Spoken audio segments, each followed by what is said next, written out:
आज हम सातकोडी होताजी द्वारा लिखित कहानी ढहते विश्वास सुनेंगे।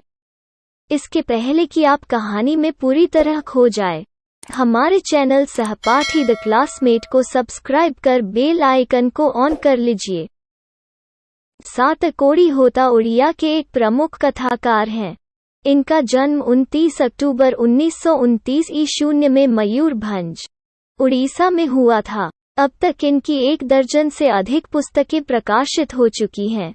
होताजी भुवनेश्वर में भारतीय रेल यातायात सेवा के अंतर्गत रेल समन्वय आयुक्त व उड़ीसा सरकार के वाणिज्य एवं यातायात विभाग में विशेष सचिव तथा उड़ीसा राज्य परिवहन निगम के अध्यक्ष रह चुके हैं। इनके कथा साहित्य में उड़ीसा का जीवन गहरी आंतरिकता के साथ प्रकट हुआ है।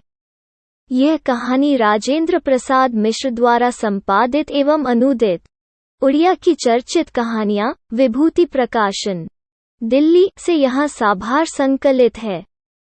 पिछले कई दिनों से लगातार बारिश होते देख लक्ष्मी को लग रहा था जैसे इस बार भी बाढ़ आएगी। तूफान में घर टूट गया था, सो उधार कर्ज मांगकर किसी तरह कुछ बांस बांध बूंद कर उस पर पुआल डाल दिया था उसने। लक्ष्मण कलकत्ता में नौकरी करके पत्नी को जो कुछ भेजता है उससे गुजारा न होने की वजह से तहसीलदार साहब के घर का छिटपुट काम करके लक्ष्मी जो कुछ पाती है उसी से अपनी कमी पूरी कर लिया करती है। लगता है अब समय को लोगों का सुख चैन सहन नहीं हो पा रहा है, वरना तूफान के तुरंत बाद सूखा न पड़ता। 1 बीघा खेत छोड़ गए हैं पूर्वज, 1 टुकड़ी जमीन भी है। हल किराए पर लेकर उस बीघे भर में खेती करवाई थी लक्ष्मी ने। अंकुर जल गए और कहीं कहीं पर धान के हरे भरे सभी कोमल पौधे धूप में भुनकर स्वाहा हो गए। फिर भी हार न मानकर बारिश होने पर रोपनी करने का इंतजार कर रहे थे किसान। गहरे खेतों में जराई समाप्त करके नदी के बांध पर बैठे गर्दिश के दिन भूलने की कोशिश करते वक्त ये अनवरत बारिश शुरू हो गई। भादों के शुरू से बरस रही है, पूरा महीना खत्म होने को आया, पर बारिश थम नहीं रही। 1 पक्ष से अधिक हो गया, सूर्य देवता के दर्शन तक नहीं हुए। लगातार बारिश होने के कारण बाढ़ आने की चिंता से अब रात को नींद नहीं आती थी लक्ष्मी को। देवी नदी के बांध के नीचे लक्ष्मी का घर था। दलेई बांध में पिछली बार जब नदी ने दाव साधा था उस समय वो नई आई थी ससुराल। जिस दिन दलेई बांध टूट गया, चारों ओर बाढ़ के पानी के साथ मनुष्य का हाहाकार मिलकर एकाकार हो गया था। उसके बाद सब कुछ खत्म हो गया। तुरई के फूल की तरह खिलाकर हंसते लोग सहसा मुरझा गए। मनुष्य की आवाज, अल्पविराम, उसके शब्द, आनंद, कोलाहल सब रेत में दफन गए। वे दिन अभी तक नहीं भूल पाई है लक्ष्मी। कितनी दर्दनाक है वो अनुभूति, कितना भयानक था वो दृश्य। मरी पड़ी माँ के शव से टिककर बैठा था बच्चा। सांत्वना पाने के लिए कौन देगा उसे सांत्वना? इससे पहले कि माँ उसे गोद में उठाए सियार वनभोज के लिए घसीट ले जाते हैं उस जीते जागते बच्चे को। वो दृश्य याद आते ही सिर से पैर तक शरीर आतंक से सिहर उठता है। यदि दोबारा दलेई बांध टूट जाए तो उन्हें कौन बचाएगा? बच्चे विपत्ति का सामना कैसे कर पाएंगे? विपत्ति अकेले न आकर संगी साथियों के साथ आती है। यह बात सच साबित हुई। तूफान के बाद सूखा और उसके बाद बाढ़। तूफान और सूखा में जिनकी कमर टूट चुकी थी, बाढ़ की धारा के आगे सीना तानने की ताकत उन्हें भगवान भी नहीं दे सकता था।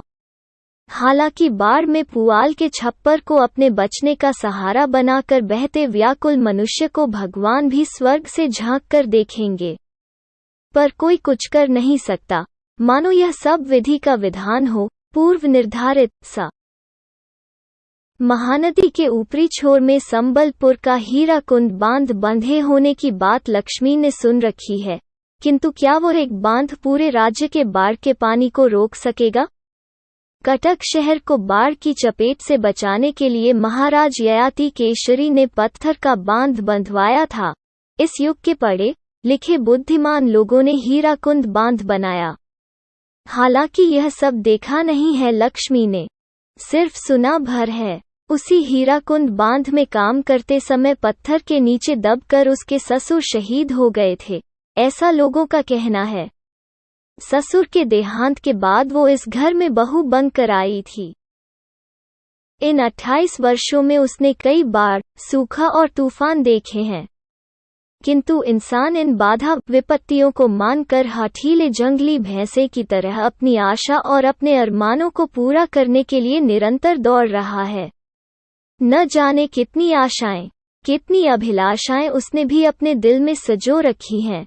लक्ष्मण के परदेशी होने का उसे बेहद दुख है, फिर भी वो बगैर टूटे अच्छे दिनों की प्रतीक्षा किए जा रही है। शायद वो डरावना दिन आते आते रास्ते में कहीं ठहर गया है, जैसे जोबरा आनेकट में महानदी का पानी ठहर जाता है। पर मन हार नहीं मानता, नसीब के साथ तर्क वितर्क करके निकल पड़ता है कूच करने को। लक्ष्मी दलेई बांध पर खड़ी होकर महानदी के दोनों किनारों को डूबते हुए देखकर मन ही मन कहती है, किनारा लांधे बगैर चली जा। हमारी हंसी खुशी की दुनिया को और रेतीला मत बना। गांव के लड़कों को इकट्ठा करके गुणनिधि ने स्वेच्छासेवक दल का गठन किया है। लड़कों का साथ देने के लिए बूढ़े भी कमर कसकर निकल पड़े हैं। यह तो किसी एक का काम नहीं है, पूरे गांव में फैल गई है यह बात। बाढ़ आ रही है, हीराकुंड से पानी छोड़ दिया गया है, बांध टूटने की आशंका से। लोगों की सहन शक्ति एवं मन के दम्भ को परखने के लिए नदी के वक्ष को व्यापक करते हुए बारिश का पानी बढ़ता ही जा रहा है। सुबह होते होते बाढ़ के पानी के लिए नदी में जगह नहीं बची थी। बारिश की रफ्तार में कोई फर्क नजर नहीं आया। उसने नदी के बांध की ओर देखा। बांध पर अभी भी लोग काम कर रहे थे। गुणनिधि, अच्युत, शंकर, मकरा, चंद्रा सभी हो करके आस-पास के लोगों को सतर्क कर रहे थे। दिन के उजाले में सिर्फ पृथ्वी की गर्मी ही नहीं बढ़ती, आदमी भी चुस्त हो जाता है और भी तेजी से काम करने लगता है। हठात जरा नीचे की ओर ताड़ के पेड़ के पास पानी की तेज धारा किनारे से आ टकराई। टकराते ही पानी बांध के दूसरी ओर लांघ गया, 10 वर्षीय गोल-मटोल बच्चे की तरह। नदी किनारे गुणनिधि से उसने पूछा था, हिम्मत बंध रही है क्या छोटे, सकोगे? गुणनिधि ने हंसते हुए कहा, क्यों नहीं सकेंगे मौसी। निठल्ले लोगों के लिए जगह भी तो नहीं है दुनिया में। जिस मनुष्य ने काठ जोड़ी का पत्थर बांध बांधा है, हीराकुंड बांध बनाया है, वो मनुष्य अभी मरा थोड़े ही है। उसके चेहरे की चमक देखकर लक्ष्मी को कुछ तसल्ली हुई। कुछ भी कहो, पढ़ लिखकर नालायक नहीं निकला। पैंट शर्ट उतार कर, कांच लगाकर अन्य 25 लोगों के साथ कमर कसकर जुटा हुआ है। बड़ा लड़का अच्युत भी पल भर को नहीं बैठता। रेत की एक बोरी डालने के बाद दूसरी बोरी लाने दौड़ जाता है। खतरे से जूझने के लिए सभी लोग इकट्ठे। सरपंच ने गुणनिधि से कहा, घर घर खबर पहुंचवा दो, सबों को सतर्क कर दो। बाढ़ का पानी बढ़ता ही जा रहा है, कल शाम तक यहां पहुंच जाएगा। दूसरे दिन सुबह एर्समा बाली कूदा। एक मुंह से दूसरे मुंह को होती हुई यह बात हवा की तरह चारों ओर फैल गई। किसी को प्रचार नहीं करना पड़ा, बुलावा नहीं देना पड़ा। गांव के युवक बाढ़ के पानी का मुकाबला करने के लिए निकल पड़े। आशंका से सिहर उठे वृद्ध, महिला और अक्षम तथा कमजोर लोग। बाढ़ पहली बार नहीं आ रही है, पहले भी कई बार आई है, आगे भी आएगी, लेकिन एक बार जमाने तक याद है। लोगों की कमर तोड़ डालने की वजह से यह बाढ़ सन 55 में दलेई बांध तोड़ने वाली बाढ़ से बड़ी होगी या छोटी कोई नहीं कह सकता। नदी के बांध से उतरते वक्त लक्ष्मी ने कहा, जुटे रहो बच्चों। पानी में रहकर मगरमच्छ से बैर रखना तो मुश्किल है। बाढ़ अपने रास्ते जाए, तुम अपने रास्ते काम में जुटे रहो। लक्ष्मण का मिट्टी की दीवार और पुआल के छप्पर से बना घर दलेई बांध से कुछ ही दूरी पर है। घर के चबूतरे पर बैठने से बांध दिखता है, छप्पर पर बैठने से नदी का पानी दिखता है। इस गांव के इतिहास के साथ नदी का इतिहास लिखा है। दलेई बांध की मिट्टी में कई लोगों का परिश्रम, पसीना और खून मिला है। नदी की बाढ़ का विकराल रूप देखने के बावजूद मनुष्य वहां से खिसका नहीं है। नदी के किनारे ही घर बनाया है उसने। इस तरह नगर और जनपद बनते गए और सभ्यता का विकास होता गया नदी के किनारे। मनुष्य के सुख दुख का गीत गाती हुई नदी बह रही है, उसका पानी पीकर। उसी पानी से खेत सींच अनाज उत्पन्न करके वो जी रहा है। नदी की उपजाऊ मिट्टी ने जमीन को उर्वर बनाया है।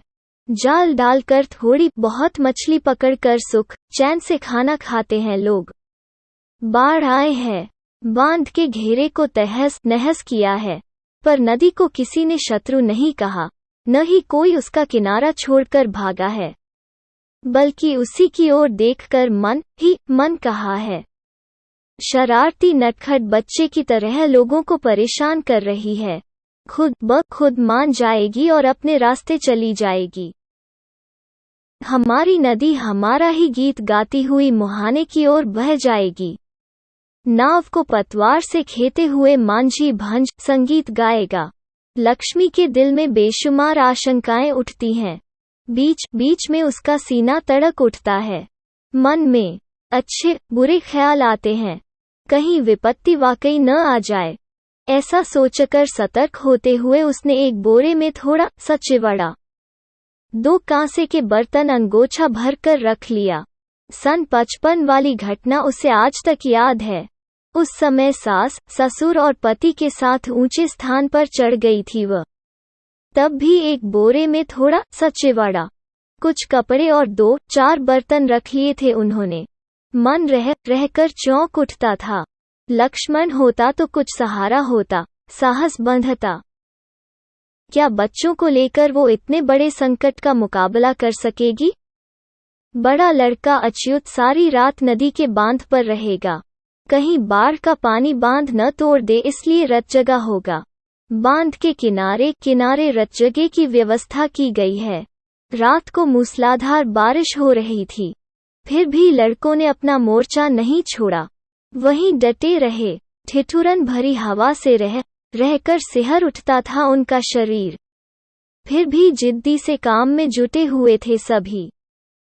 मनुष्य जिद कर रहा है अपनी दिक्कत खुद दूर करने के लिए, वो अपनी हार मानने को तैयार नहीं। लक्ष्मी अपनी दोनों लड़कियों और छोटे बेटे को सुलाकर गुहाल में गई। बाद में समय मिले न मिले इसलिए उसने गाय और बछड़े के गले से पगाहा खोल दिया। दोनों बकरियों को भी कमरे में खुला छोड़ दिया। घर की सारी चीजें एक कमरे में इकट्ठा करके ताला लगा दिया। देखते देखते रात बीत गई। सुबह होते होते बाढ़ के पानी के लिए नदी में जगह नहीं बची थी।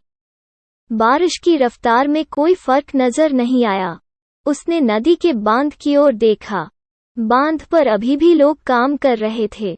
गुणनिधि, अच्युत, शंकर, मकरा, चंद्रा सभी हो करके आस पास के लोगों को सतर्क कर रहे थे। दिन के उजाले में सिर्फ पृथ्वी की गर्मी ही नहीं बढ़ती, आदमी भी चुस्त हो जाता है और भी तेजी से काम करने लगता है। हठात जरा नीचे की ओर ताड़ के पेड़ के पास पानी की तेज धारा किनारे से आ टकराई। टकराते ही पानी बांध के दूसरी ओर लांघ गया। 10 वर्षीय गोल मटोल बच्चे की तरह। सूर्य देवता दिखलाई नहीं दे रहे थे, फिर भी लक्ष्मी ने अंदाजा लगाया कि समय 12 से कम नहीं है। गुणनिधि गला फाड़ कर चिल्लाने लगा, रेत की बोरी ताड़ के पेड़ के पास नदी में घुसी चली आ रही है। गांव के छोटे बड़े जो भी लोग वहां इकट्ठे थे रेत की बोरी और ढीमा पत्थर ढोकर लाने लगे। गुणनिधि ने 2 लड़कों को गांव के लोग ऊंची जगहों पर चढ़ जाएं, ऐसा कहने के उद्देश्य से गांव में भेज दिया। पल भर में शोर शराबा मच गया पूरे गांव में। लोग हाँफते हुए टीले की ओर दौड़ने लगे। टीले के नीचे स्कूल है। कईयों ने स्कूल में शरण ली। 4 कमरों में 200 के करीब लोग खचाखच भर गए। बाकी लोग टीले पर चढ़ गए। तेज बारिश और हवा की वजह से टीले पर बरगद की शाखाएं इधर उधर डोल रही थीं। पेड़ के नीचे देवी का थान बारिश के पानी से भीग चुका था। साल में एक बार चैत की संक्रांति को इसी टीले पर मेला लगता है। देवी पर बलि चढ़ाई जाती है। आसपास के गांव के लोग इकट्ठे होते हैं। खरीद बिक्री होती है। नाच गाना भी होता है। उस वक्त टीले पर चढ़ने वाले लोगों के चेहरों में रौनक होती है। किंतु आज सभी किसी आशंका से थर-थर कांप रहे हैं, मानो सबों की आशाएं आशंका में बदल चुकी हैं। कौन जाने क्या होगा। सिर्फ मां चंदेश्वरी का ही भरोसा था। लक्ष्मी दोनों लड़कियों और छोटे लड़के को साथ लेकर निकलते निकलते कुछ पिछड़ गई। वो अच्युत का इंतजार कर रही थी, यह सोचकर कि कहीं वो आ न पहुंचे, पर अच्युत नहीं आया। नदी के बांध की ओर देखकर उसने ऊंची आवाज में बेटे को पुकारा, पर वो आवाज शायद बेटे के कानों तक नहीं पहुंच सकी। ठीक उसी वक्त बांध टूटकर पानी की धारा गांव की ओर लपकने की आवाज ने क्षण भर को उसे स्तब्ध कर दिया। इसके बाद और कुछ भी सोचने का वक्त नहीं था उसके पास। वो दोनों लड़कियों को साथ लेकर, बच्चे को गोद में लेकर जैसे तैसे बोरे को उठाए टीले की ओर दौड़ने लगी। नदी ने दोबारा दांव साधा। लोगों को पहले से दिए वायदों को किसी एहसान फरामोश की तरह तोड़ते हुए नदी की पागल धारा बांध की दूसरी ओर कूद पड़ी। किनारे ढहने लगे थे नदी के गर्भ में। पल झपकते ही ताड़ के पेड़ का नामो निशान मिट गया। पीछे मुड़कर देखने को वक्त न रहने पर भी थोड़ी दूर दौड़ने के बाद लक्ष्मी पीछे घूमकर देखने लगी, मानो अच्युत की आवाज कहीं दूर से उसके कानों में सुनाई दी हो। माँ आ, किंतु अच्युत नहीं दिखा। काश यह नदी भी माँ कहकर आगे न बढ़ते हुए उसी तरह खड़ी हो जाती कुछ देर। काश आते आते कुछ देर ही कर देती। लेकिन बांध टूटे नदी की धारा से पहले परिचित है लक्ष्मी। घर के समान ऊंची धारा चली आती है नदी की ओर से। दौड़ते वक्त जब उसे ठोकर लगी, उसके हाथ से बोरा छूट गया। लड़कियों को आगे जाने को कहकर जैसे ही वो खुद चलने को हुई, पानी उसके घुटनों तक आ गया। लड़कियां स्कूल तक पहुंची ही होंगी कि कमर तक पानी में आगे की ओर झुकते हुए चलने लगी लक्ष्मी। शिव मंदिर के पास वाले बरगद के नीचे पहुंचते ही उसके गले तक पानी आ गया। तेज धारा में बहने लगी थी वह। पैर जमीन में नहीं टिक रहे थे। खूब घबराकर उसने एक हाथ से बच्चे को ऊपर उठा लिया और दूसरे हाथ से बरगद की जटा को जोर से जकड़ लिया। उसके बाद वो कब और किस तरह जटा के सहारे पेड़ पर चढ़ गई, वो खुद भी नहीं बता सकती। किंतु देखते ही देखते पेड़ का तना भी डूब गया और बाढ़ का पानी शाखाओं को चूमने लगा। न जाने किस जमाने का बरगद बाढ़ के पानी की रफ्तार से थरथराने लगा था। लक्ष्मी ने आधी साड़ी खोलकर अपनी कमर को पेड़ की डाल से लपेट लिया। चारों ओर असहाय लोगों का आर्तनाद सुनाई दे रहा था। घर, खेत खलिहान, बाग बगीचों को मिट्टी में मिलाकर परिहास करते हुए आगे बढ़ती जा रही थी नदी की धारा। लक्ष्मी कब बेहोश हो गई, वो जान नहीं पाई। दिन भर और रात भर सू सू करके बह रहा था नदी का पानी। दलेई बांध टूटने पर जिस तरह हर बार किसी अबोध अनाथ बच्चे के रोने की आवाज आती है, इस बार भी ठीक उसी तरह सुनाई दी। ऊंची छलांगे भर भर कर तेज गर्जन करते हुए बाढ़ का पानी आगे ही बढ़ता जा रहा था। पीछे खिसकते जा रहे थे मनुष्य और पशु, जीव जगत के कितने ही प्राणी, स्थावर और जंगम।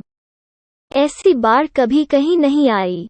बूढ़ों ने कहा, नदी कई बार किनारा लांघ चुकी है, लेकिन इस बार की बाढ़ का मिजाज कुछ अलग ही है। कोई मुकाबला नहीं इसका। पूरा दिन खत्म होने के बाद पुनः सुबह होने तक बाढ़ का पानी एरस्मा पहुंच चुका था।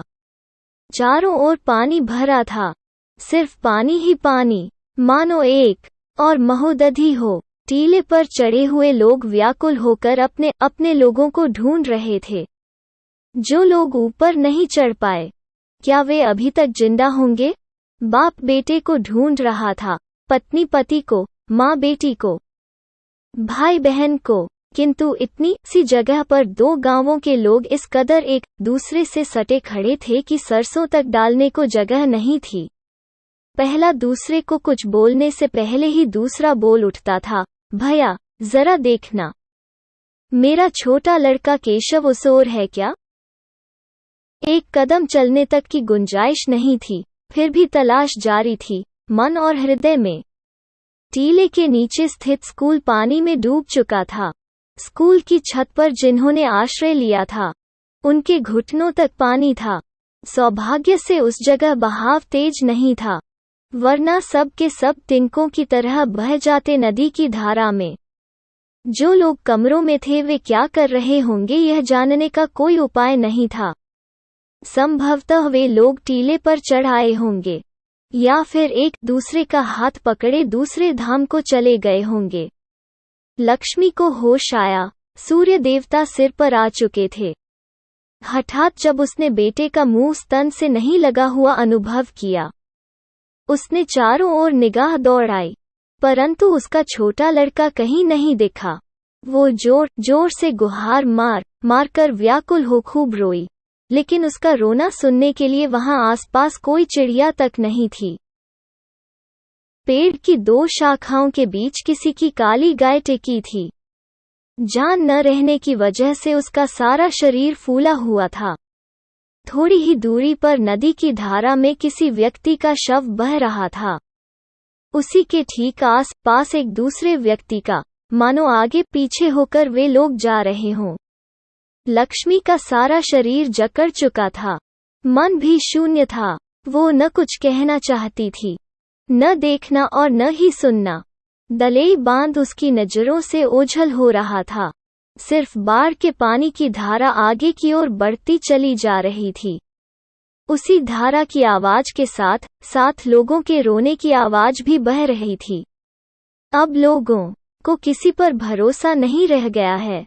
देवी देवताओं पर से विश्वास उठने लगा है, मानो सृष्टि की शुरुआत में लोगों को दिए हुए सारे वायदे खोखली आवाजों में तब्दील हो गए हों। बार बार किसी पर विश्वास करके इंसान ठगा जा चुका है, उसके साथ विश्वासघात हुआ है। लक्ष्मी के पीछ वाली शाखाओं के जोड़ पर न जाने क्या आकर फंस गया है। शरीर में थोड़ी भी ताकत नहीं बची है, मन में शक्ति नहीं है। लाश की तरह एक जगह टिकी हुई है लक्ष्मी। अब सूर्य दिखलाई नहीं देता, बादल काले काले होकर फिर घिर आए। लक्ष्मी की याददाश्त को कुछ ऊर्जा मिली। उसने अपने पीछे वाली शाखाओं की जोड़ में फंसी चीज को देखने के लिए पीछे की ओर देखा। उसके हाथों में ताकत नहीं रह गई थी। पानी की धारा में न बहकर पेड़ की शाखा प्रशाखा की जोड़ में हैरतअंगेज रूप से फंसे बच्चे को लक्ष्मी उठा लाई।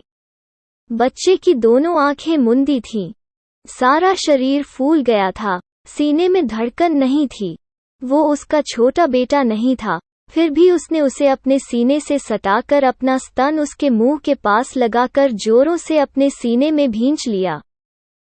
Please subscribe our channel Sahapati the Classmate and share this video with your friends.